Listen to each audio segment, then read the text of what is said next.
Welcome back to the Pursuit of Progress, the podcast where we help you grow your mindset, your money, and your momentum. In 2025 and beyond, the people who win big financially, they're not going to be the ones with fancy degrees. They'll be the ones with skills. The rest, they're going to be left behind because the gap between those who have those 6 skills and those who don't is only getting wider.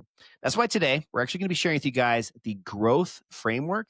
It's 6 powerful skills that can transform your income, your habits, and your future. So let's dive right in. As always, I'm here with my co-host, Ben. Ben, how's it going, bud? Oh, so pumped. So pumped to be here again. Got another great episode for you guys. And kind of what you mentioned in the intro right there. Don't you feel like in 2025 and today's economy, as things are just getting more and more challenging, it feels like there's this separation that's happening and you're either going to be one of the haves or the have-nots. And I don't know if that means the middle class is deteriorating or slowly going away, but it just feels like things are changing with technology, affordability, and all these other areas of our livelihood. Yeah, I'd be lying if I said I wasn't scared for what's going to be happening in the next 18 to 24 months with this AI stuff. And I think that's going to be the biggest talking point, 2 years from now when we're recording our newest episodes on the Pursuit of Progress, in 2027. But a lot of the content, a lot of the topics we're going to be talking about is just how people are having to do this massive shift and change their perspective on, how to grow, how to be better, and how to continue to put food on the table with so many jobs kind of in jeopardy. Yeah, how to stay relevant, how to earn an income. Well, let's jump right in with the growth framework. G is for grit and resilience. I'm not talking about motivational posters. It's about persistence when others quit. Most people stop at the first setback. Winners, they outlast. Grit is the engine. It keeps you going when results are slow. Angela Duckworth, the author of Grit, and this is what I love. She found that grit, the ability to keep going, the ability to persevere, the ability to not give up, is more important and beats talent or IQ. How persistent are you going to be at pursuing your dreams? Consistency on steroids is what grit is. It creates the success that is about staying power. Mm-hmm. Yeah, man, I love just that word grit. Something about it. It's got this kind of rawness to it, It's like a Yeah. word that I don't think gets used enough anymore. It's almost like a DEI type word or something, It's like you can't say grit. It I think we need to sounds start using that. tough. Yeah, I It like sounds it. tough, doesn't it? Yeah. Well, I don't know what else to add other than what you just said. I think the only thing is this book, Grit. Maybe you can just share a little bit more about that with us. I've actually never even heard of it. I don't know who Angela Duckworth is. Was it worth reading? Was it a good read? Yeah. It was a really popular book and really highlighting how important that one skill is. And it's not the smartest people that win. It's not the ones, being smart. Does that help? Of course. Does being well connected help? Absolutely. But the most successful people that she found from her study of hundreds or even thousands of cases is people that are just unwilling to give up. Mm-hmm. And with all the different things that we're doing right now, the podcast, the YouTube channel, loan business, all these different things, real estate, I'll have these conversations with you. I'll have these conversations with my brother. If you don't give up, you cannot lose. And to me, I just talk about that over and over and over again. I was sharing this statistic with my brother earlier today. It was a study from Fidelity. They were talking about investors and having that long-term approach, that long-term outlook that Warren Buffett always talks about.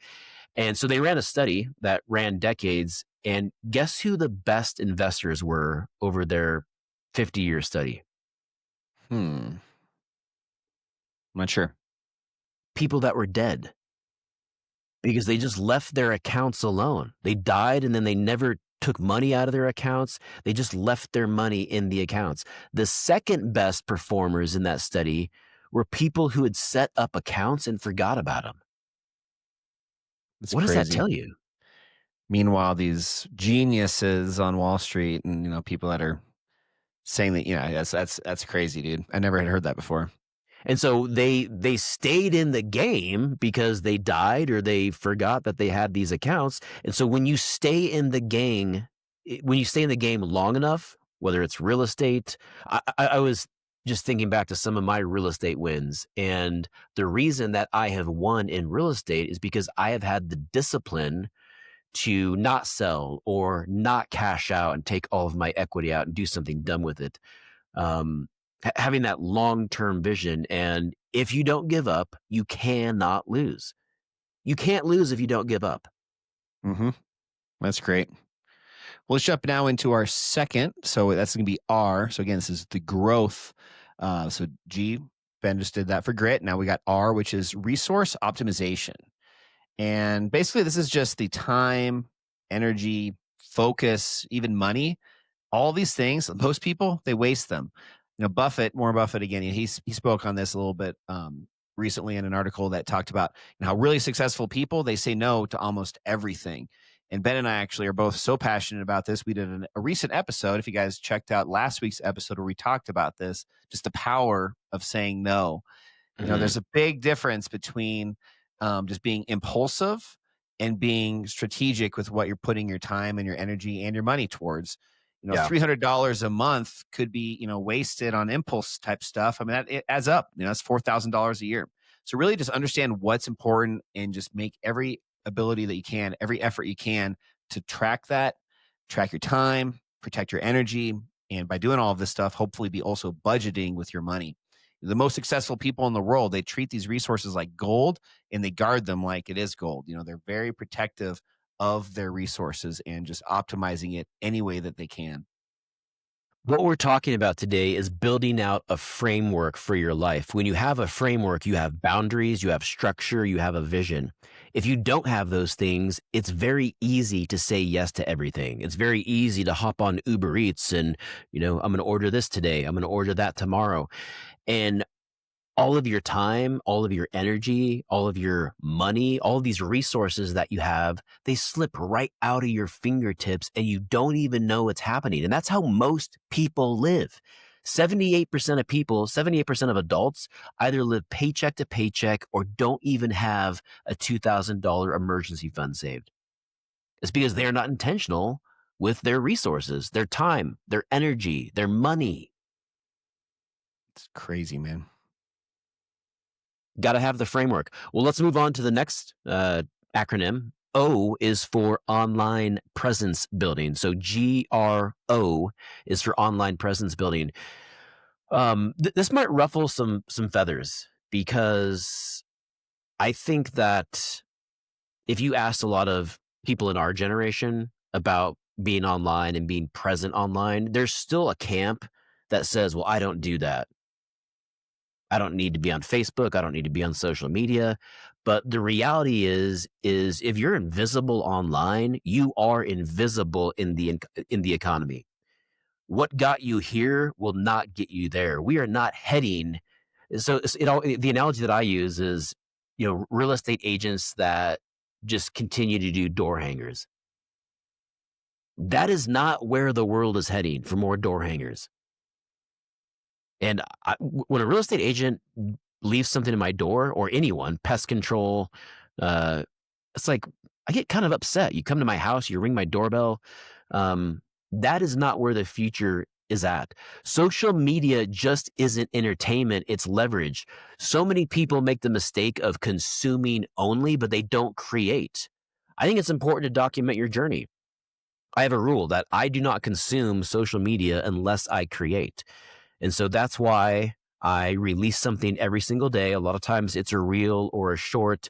And sometimes I feel like I'm doing that too much, but I know people out there appreciate it. They come up to me, they comment, they say thank you.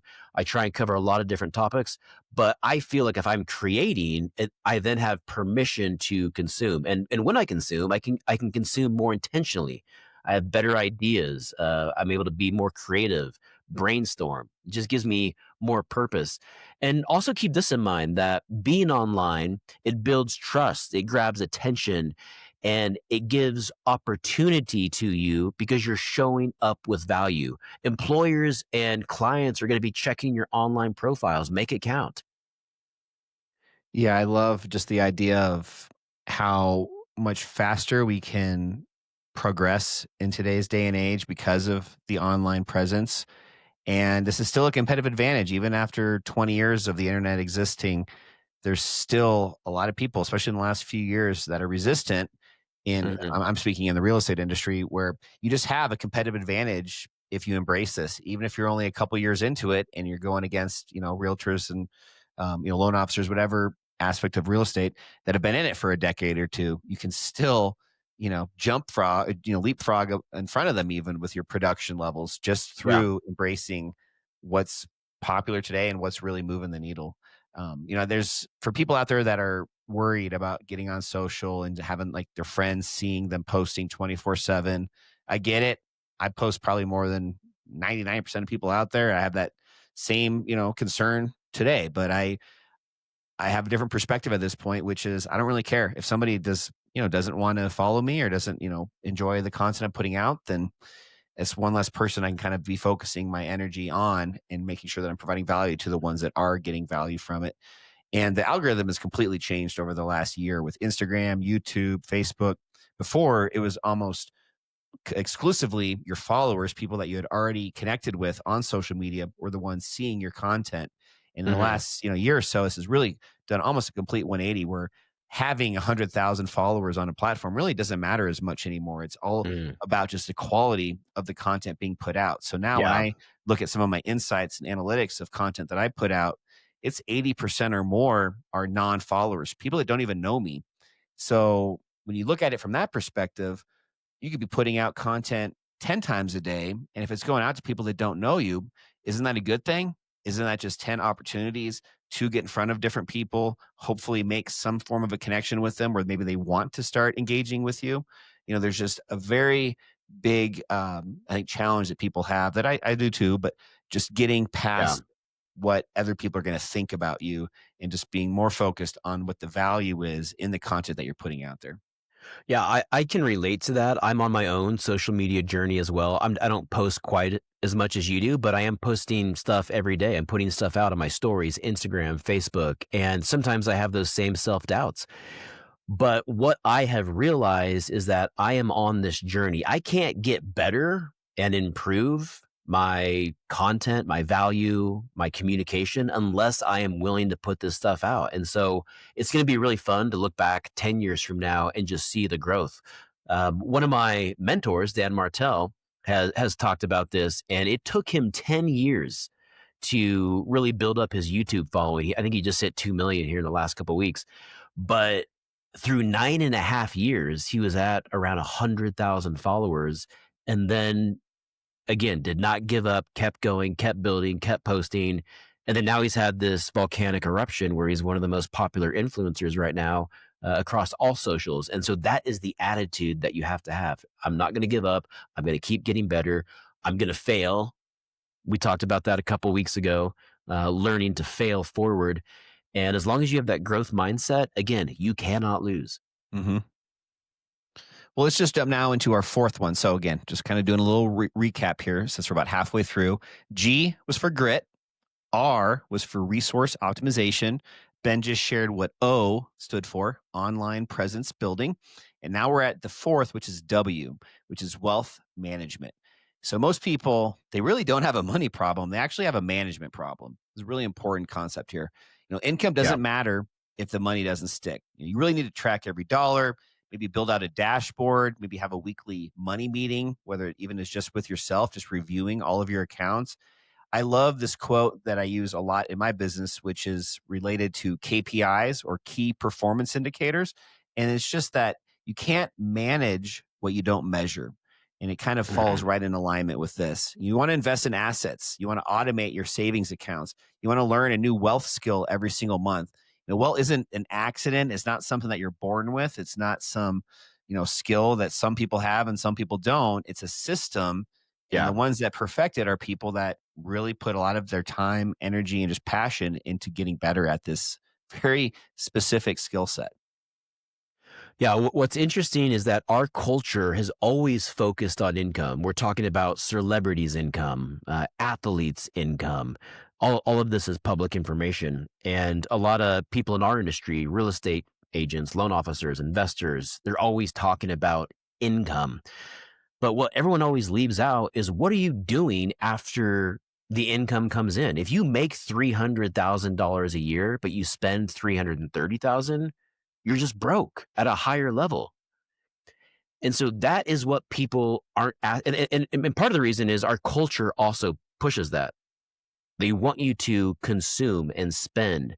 That's part of the brainwash of our American education system and our American economy. But when you can unplug yourself from that, that's where you get really dangerous. And I've always said this, that the ability to earn a high income, you have to be highly skilled to earn a high income, whether you're an athlete, a celebrity, a successful real estate agent, an investor. And so that's really, really important. But then learning to be disciplined, learning sound money habits, that is also a skill. And there's about 12 different skills that you need to really build out the complete wealth machine, is what I call it. But so many people focus on just income. And if you're someone that is just focused on, I know plenty of people that have a very, very high income that are still living paycheck to paycheck. Individuals that are making 300,000, 500,000, and they're still living paycheck to paycheck. If there was a loss of income or if there was some type of life event that happened and they weren't able to go earn that, all of a sudden there would be a huge crisis. And have you also met the person where if they don't show up to work, whether there's an accident or if they're going on vacation, there's a family event, that's why you want to build out the passive income so you don't need to go show up on your job every day. And that helps reduce overall risk. Mhm. Two things I just thought of when you're sharing your thoughts on that. The first one is, have you seen I've seen it, I think, on Facebook before. It was probably a couple years ago, but I saw it again recently where they're just sharing the story of this high school janitor that worked at the school for like 30 years. Hmm. And then when he passed away, in his will, he donated like, I forgot what it was. It was like $5 million. I don't remember the number. It was a very large sum of money. Okay. And it just was making the point that he had that much wealth when he died, and he was a school janitor making probably a fairly low annual income. And it's not how much you make, it's how much you save. And you can Hmm. still have fun, you can still enjoy life while saving money. And the only other thing I wanted just to add to that is, I think this is something that I didn't really value or just have as much as my top of mind as I do now, is just Yeah. the value of time. You know, time doesn't have a specific dollar amount put onto it, but Hmm. man, I'll tell you what, the older you get, the more you value that, and Yeah. just the ability to, put a dollar amount to that. I don't know what it is, but just understand that there's so much importance behind that. And you're going to get that if you follow some of these, tips earlier on in life. It just makes it that much easier when you get into your 40s and 50s. Yeah. And what I've learned along the same lines that you just pointed out there is that wealth is not just financial. Learning to really value relationships, value family, value other things outside of money. Money can be a tool to give you the capacity to appreciate those other things a little bit more. But I want to learn to be very intentional with all my relationships, with all of especially with my kids. I want my kids to want me around when they get older. When they're 30 and if they don't want me around and they don't want anything to do with me, that would absolutely devastate me. Like Hmm. what's the point then of all this other stuff if I don't have meaningful relationships in my life? Wealth is Yep. health too. Would you Yep. agree? 100%. If you're not healthy, you have I don't you know someone that is a billionaire but they're 90 years old and they're in failing health, would you trade positions with them? Of course not. Health is wealth. It's learning how to value some of those other things. So let's move on to our next letter. We've already done G.R.O.W. Now we're moving on to T for tech fluency. AI isn't taking your job. Someone who knows how to use AI is. Tech fluency is the new literacy. You don't need to code, but you do need to adapt. Learn how to use one new tool per month, or even subscribe to text newsletters. Small tech shortcuts equal massive time leverage. I went to a seminar earlier this week, and the presenter, this is the first person that I've seen in person who was very fluent with AI. He was able, he was had a subscription to Chat GPT, to Grok, all of these different AI tools. He was using Otter, and he had enough data on himself where he was able to manufacture a podcast that he didn't even participate in, because he had recorded enough of his conversations. He had enough content on himself that he was then able to upload into one AI tool that then transposed it into another. And then all of a sudden, he has a podcast that's being produced by AI that is based off of his thoughts, his vernacular, his points of view. And it was just really, really mind blowing. I thought I was doing pretty well with the one AI account that I have, learning how to use that and kind of develop a relationship and use the correct prompts. And then he was on a totally different level. Mhm. Yeah, I think in today's world, you have 2 kids that are in high school right now. I think about how much they're, using AI to help write paper, all these different things that, we think about 25 years ago, how much easier it would have been for us if we had these tools. And yes, that's true. And I also have all these concerns about, literacy and, what's this generation currently and the future generations, are they going to be able to even, spell and write stuff down, all that kind of thing, all those kind of things. And it really just kind of has changed my mindset on some of this, where I think what's the most important skill set without a doubt right now, it's not to be the most educated person in the room, it's to be resourceful. And that word Yeah. resourceful, I think, is super duper important. And you really hit it on the head there when you said, AI isn't taking your job, someone using AI is. You know, Hmm.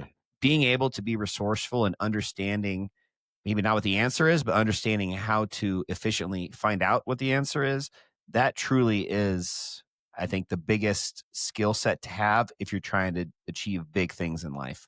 They were talking on a podcast with Joe Rogan a few weeks ago about how they think in the next 2 years, there's going to be somebody out there that creates a $1 billion or greater valuation of a company. So coming up with a brand new company from scratch. And they're saying that there's probably going to be somebody Mm, now that will do that with one person in the entire company, just because they're really? leveraging AI so much. And that probably is going to be some 21-year-old kid living in his parents' basement that's just very, very good at being resourceful. Yeah. And you're absolutely right. Learning how to use the technology, that is the new literacy. Yep. Oh, and I was having this conversation with my kids this morning on the way into school, because they were talking about some of their different classes, and I just made the comment, I'm not, and sometimes it sounds like I'm anti-education. I am not anti-education, but my criticism is with our education system. It's looking back. It is not looking ahead. Its focus is on the rear view, not where we're going. And my daughter is in a coding class right now, and then she's also done some computer science stuff. So it's cool that they do have some of those classes, but there is still not enough focus on this technology component and really becoming an expert and literate and learning how to empower it. Because what you just described, it can be absolutely life changing. I'm not going to take it as far as like you don't need to read, but like you don't need some of these basic skills. You do, but honestly, a lot of these skills, do you actually need them? Probably not. As long as you know how to go find them and research them and get the answer, that's all that matters. Hmm. And majority of these tools to be as resourceful as possible can be found on an iPhone or on a $500 laptop computer, where I think it's leveling up the game for maybe people that haven't started off with much in life. There's some light at the end of the tunnel, I think, for individuals that are in that position, Yeah.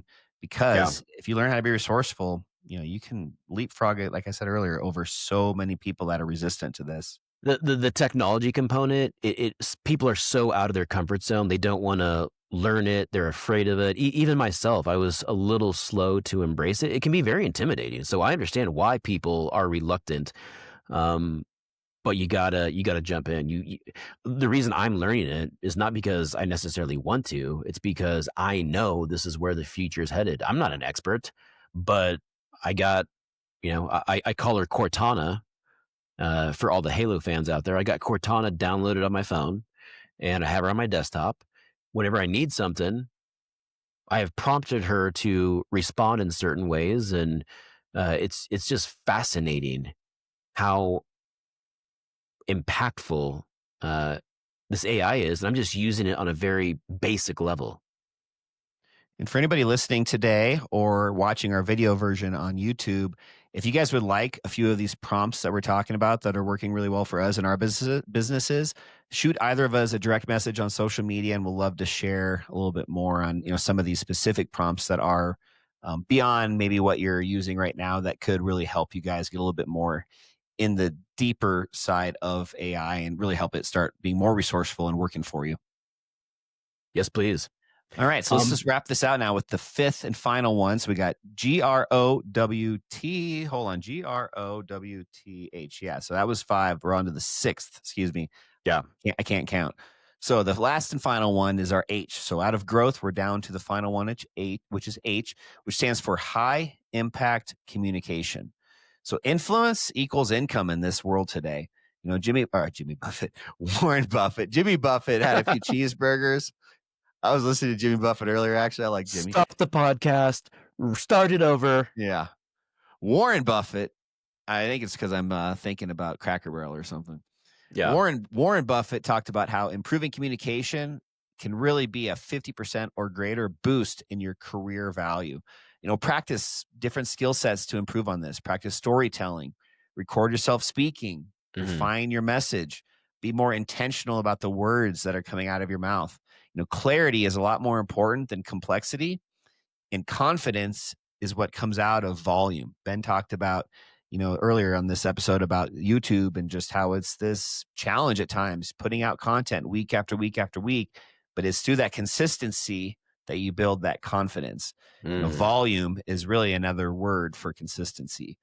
Communication, this whole final one we want to talk about with high impact communication, it's not a soft skill. It's really more than anything else. It's almost like an additional thing to add to any of these other ones we've talked about today. It's the multiplier for all of the others. Hmm. And this is the one that I love improving my communication, because when I improve my communication, it's going to benefit every area of my life. I'm going to be a better dad, a better role model, a better learner, a better teacher. I'm going to be better in my business. I'm going to be better building relationships, a better connector.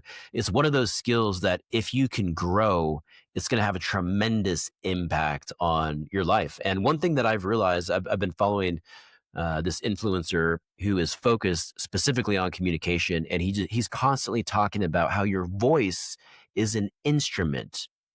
And that's just kind of blown my mind. I've never thought about my voice as an instrument, and learning how to use it, change the cadence, the pace, the tone, go up and down, the clarity. And I was like, you know what? Like, that is such an interesting perspective. And most of us are taught, we talk in one tone at the same pace, don't really show emotion. And so he's teaching others how to really use your voice and change your expression and add energy, take energy away to make different points. And so it's really, really impactful and cool.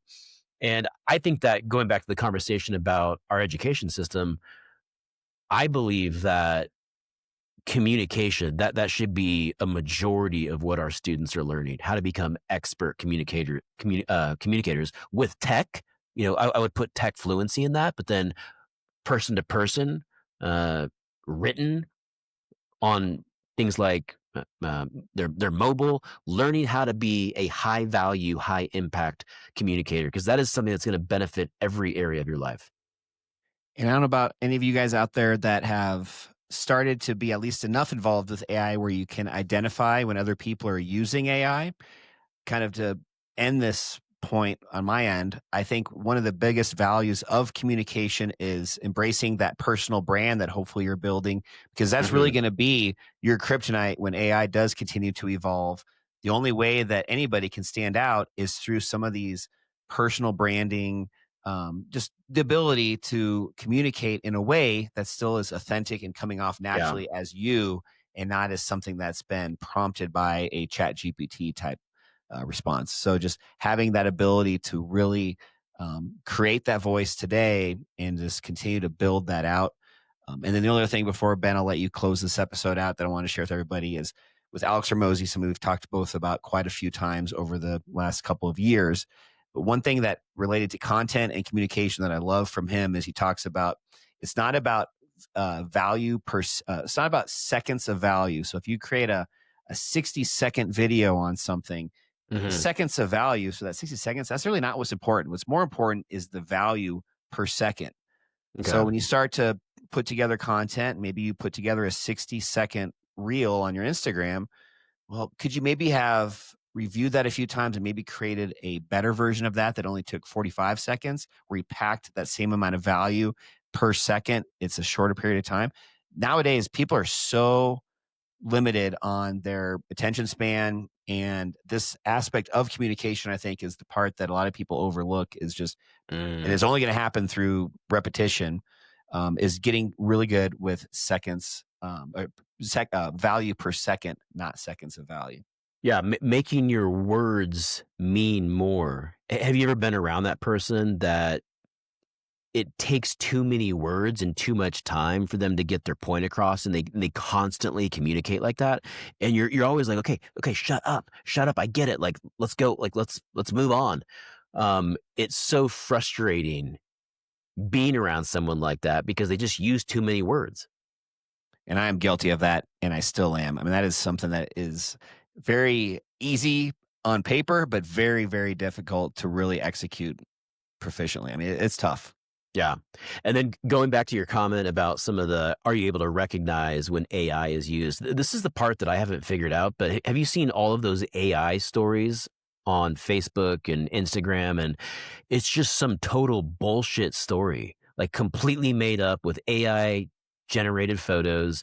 And a lot of times it's a really heartfelt, Peyton Manning went up to the kindergartner after, and it's just why? Why are people doing this? Just making up these ridiculous stories? Is it just to like promote their page or?